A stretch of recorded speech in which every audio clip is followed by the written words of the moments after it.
হরে কৃষ্ণ। আজ 5ই জ্যৈষ্ঠ 1431 ও 19 মে 2024 রবিবার একাদশী মোহিনী। এই মোহিনী একাদশীতে আমি শ্রীমদ্ ভাগবতম পাঠ করছি। আজ আমি পাঠ করব শ্রীমদ্ ভাগবতমের 2য় স্কন্দ 9ম অধ্যায় ভগবানের বাণীর বর্ণনার মাধ্যমে উত্তরের শ্লোক 36-এর 3য় অংশ। যেহেতু শ্লোক 36 অনেক বর্ধিত, তাই আমি শ্লোক 36কে বিভিন্ন অডিওতে ভাগ করার জন্য বিভিন্ন অংশে ভাগ করেছি। এবার আমি পাঠ করব 3য় অংশ। এবার আমি পাঠ করব 36-এর 3য় অংশ। প্রত্যেকবারেই আমি মূল শ্লোকটি পাঠ করে তারপর আমি অংশ তাৎপর্যে যাব। অডিওর শুরুতে সকল ভক্তিমতী মা ও ভক্তবৃন্দের কাছে আমার আবেদন, আপনারা কৃপাপূর্বক আমার ছোট্ট ইউটিউব চ্যানেল জীবনের পূর্ণতাকে দয়াপূর্বক সাবস্ক্রাইব করে একটি কমেন্টসে জানাবেন আপনারা কোথা থেকে আমার এই অডিও শ্রবণ করছেন। আপনাদের এইটুকু আশীর্বাদ পেলে আমি আমার মনোবাসনা অর্থাৎ জীবদ্দশায় শ্রীমদ্ ভাগবতম সম্পূর্ণ 18 স্কন্দ পাঠপূর্বক আমি এই বিশ্ব চরাচরের মধ্যে আমি প্রসারিত করতে পারব। আপনাদের কৃপা ছাড়া এই দুরূহ কাজ কখনোই সম্ভব নয়। তাই আপনারা কৃপাপূর্বক জীবনের পূর্ণতা চ্যানেলটিকে সাবস্ক্রাইব করে আমাকে আশীর্বাদ করবেন, আমার মনোবাসনা পূরণ করতে সাহায্য করবেন। নারায়ণ হে নারায়ণ ভবভয়হরণম নারায়ণ। শ্লোক 36। এতাবদেব জিজ্ঞাসং তত্ত্বজিজ্ঞাসুনাত্মনঃ অন্যয় ব্যতিরেকাভ্যাং যৎসৎ সর্বত্র সর্বদা। ভগবৎ পার্শ্বদতাং প্রাপ্তে মৎসেবয়া প্রতীতং তে। ভগবানের শুদ্ধ ভক্তদের সুদৃঢ় বিশ্বাস রয়েছে যে তারা তার সঙ্গ লাভ করবেন এবং তার ফলে তারা সর্বদা ভগবানের প্রেমময়ী সেবায় নিযুক্ত। তাই সমস্ত মহাদেশে, সমস্ত লোকে, সমস্ত ব্রহ্মাণ্ডে ভগবানের প্রেমময়ী সেবা বা ভক্তিযোগ প্রচলিত রয়েছে এবং সেটি শ্রীমদ্ ভাগবত ও অন্যান্য সমস্ত শাস্ত্রের বাণী। সর্বত্র শব্দটির অর্থ হচ্ছে ভগবানের সৃষ্টির প্রত্যেক অংশেই সমস্ত ইন্দ্রিয়ের দ্বারা অথবা কেবল মনের দ্বারা ভগবানের সেবা করা যায়। দক্ষিণ ভারতীয় এক ব্রাহ্মণ কেবল তার মনের দ্বারা ভগবানের সেবা করে ভগবানকে উপলব্ধি করেছিলেন। যে ভক্ত যে কোনো একটি ইন্দ্রিয়কে সর্বতোভাবে ভগবানের সেবায় যুক্ত করেন তার সাফল্য অনিবার্য। যে কোনো উপচারের দ্বারা ভগবানের সেবা করা যায়, এমনকি একটি ফুল, একটি পাতা, একটি ফল অথবা একটু জলের দ্বারাও ভগবানের সেবা করা যায়, যা ব্রহ্মাণ্ডের যে কোনো স্থানে বিনামূল্যে আহরণ করা যায়। এবং এইভাবে ব্রহ্মাণ্ড জুড়ে ব্রহ্মাণ্ডের জীবেরা ভগবানের সেবা করতে পারে।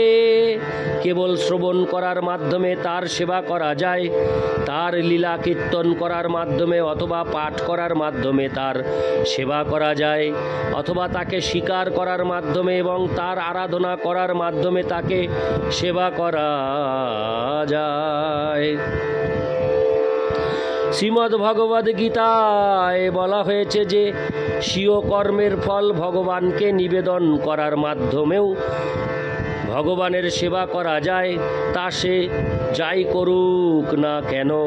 সাধারণত মানুষ বলতে পারে যে সে যা করছে তা সে ভগবানের প্রেরণার জন্যই করছে, কিন্তু তাই সব কিছু নয়। মানুষের কর্তব্য হচ্ছে ভগবানের সেবক রূপে ভগবানের উদ্দেশ্যে কার্য করা। শ্রীমদ্ ভগবদ্ গীতায় 9:27 ভগবান বলেছেন, যৎ করোষি যৎ স্নাসি যজ্জুহোষি দদাসি যত্ত পশ্যসি কৌন্তেয় তৎ কুরুষ্ব মদর্পণম। তোমার যা করতে ভালো লাগে অথবা যা করা তোমার পক্ষে সহজসাধ্য তাই করো। তুমি যা খেতে চাও খাও, যে যজ্ঞ তোমার ইচ্ছা তা করো, তোমার যা দান করতে ইচ্ছা তাই দান করো, এবং যে তপস্যা তোমার ইচ্ছা তা করো, কিন্তু সব কিছুই কেবল ভগবানের জন্য করতে হবে। তুমি যদি ব্যবসা করো অথবা চাকুরি করো তবে তা ভগবানের জন্য করো। তুমি যা খেতে চাও তা ভগবানকে নিবেদন করতে পারো এবং নিশ্চিন্ত থাকতে পারো যে তিনি তা ভোজন করার পর তোমাকে তা প্রসাদ রূপে ফিরিয়ে দেবেন। তিনি পরম পূর্ণ, তাই ভক্ত তাকে যা অর্পণ করেন তা তিনি ভক্তের প্রেমের বশবর্তী হয়ে গ্রহণ করেন, কিন্তু পুনরায় তা তিনি তার প্রসাদ রূপে ভক্তের কাছে ফিরিয়ে দেন, যাতে ভক্ত তা খেয়ে তৃপ্ত হতে পারেন। পক্ষান্তরে বলা যায়, ভগবানের সেবক হও এবং তার ফলে শান্তিপূর্ণভাবে জীবনযাপন করো এবং চরমে তোমার প্রকৃত আলয় ভগবত ধামে ফিরে যাও। স্কন্দ পুরাণে বলা হয়েছে, যস্য শ্রিত্তা চ নামোক্তা তপোযজ্ঞ ক্রিয়াদিষু নূনং সম্পূর্ণতামেতি সদ্য বন্দে তমুচ্যতম। আমি অচ্যুত ভগবানকে আমার প্রণতি নিবেদন করি, কেননা কেবল তাকেই স্মরণ করার ফলে অথবা তার দিব্য নাম উচ্চারণ করার ফলে সমস্ত তপস্যা, যজ্ঞ অথবা সকাম কর্মের সম্পূর্ণতা লাভ করা যায় এবং এই পন্থা সর্বত্র পালন করা যায়। শ্রীমদ্ ভাগবতে 2:3-10 আরও উল্লেখ করা হয়েছে, অকাম সর্বকাম বা মোক্ষকাম উদারধি তীব্রেণ ভক্তি যোগেন যজেত পুরুষং পরম। কোনো ব্যক্তি সর্বপ্রকার কামনাযুক্ত হতে পারেন অথবা সমস্ত কামনা থেকে মুক্ত হতে পারেন, কিন্তু তিনি পূর্ণ সিদ্ধি লাভের জন্য এই অচ্যুত ভক্তিযোগের পন্থা অনুসরণ করতে পারেন। প্রত্যেক দেব দেবীকে প্রসন্ন করার জন্য ব্যস্ত হওয়ার কোনো প্রয়োজন নেই, কেননা তাদের সকলেরই মূল হচ্ছেন পরমেশ্বর ভগবান। গাছের গোড়ায় জল দিলে যেমন গাছের প্রতিটি ডালপালায় এমনকি পাতার পুষ্টি সাধন হয়, তেমনি পরমেশ্বর ভগবানের সেবা করার ফলে কোনো রকম পৃথক প্রচেষ্টা ব্যতীতই সমস্ত দেবদেবীর সেবা স্বাভাবিকভাবেই হয়ে যায়। ভগবান সর্বব্যাপ্ত এবং তাই তার সেবাও সর্বব্যাপ্ত। সেই তত্ত্ব সমর্থন করে স্কন্দ পুরাণে বলা হয়েছে,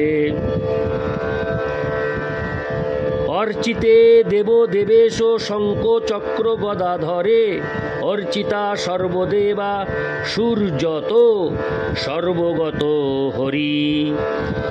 যখন শঙ্খ চক্র গদা পদ্মধারী পরমেশ্বর ভগবানের আরাধনা হয়, তখন আপনা থেকেই অন্য সমস্ত দেবতাদের পূজাও সম্পন্ন হয়ে থাকে। কেননা পরমেশ্বর ভগবান শ্রীহরি সর্বব্যাপ্ত, তাই সব ক্ষেত্রেই যথা কর্তা কর্ম করণ সম্প্রদান অপাদান অধিকরণ এবং সমর্থক সকলেই ভগবানের প্রেমময়ী সেবার ফলে লাভবান হন। অর্থাৎ যিনি ভগবানের আরাধনা করেন, আরাধ্য ভগবান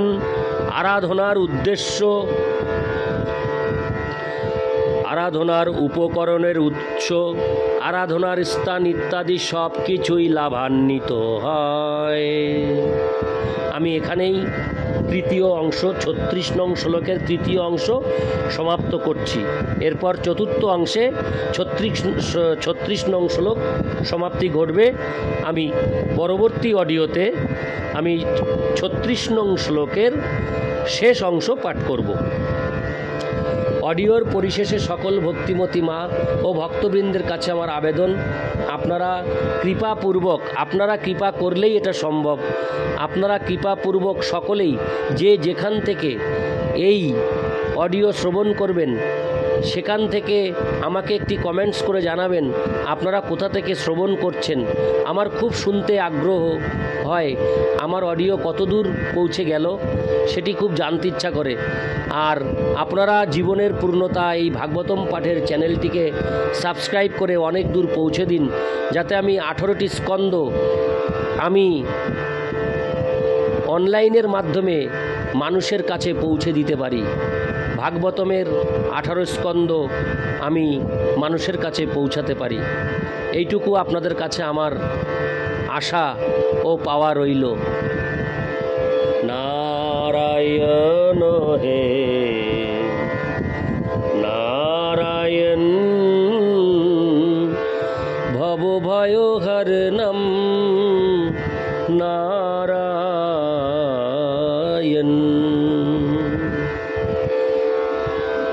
হরে কৃষ্ণ।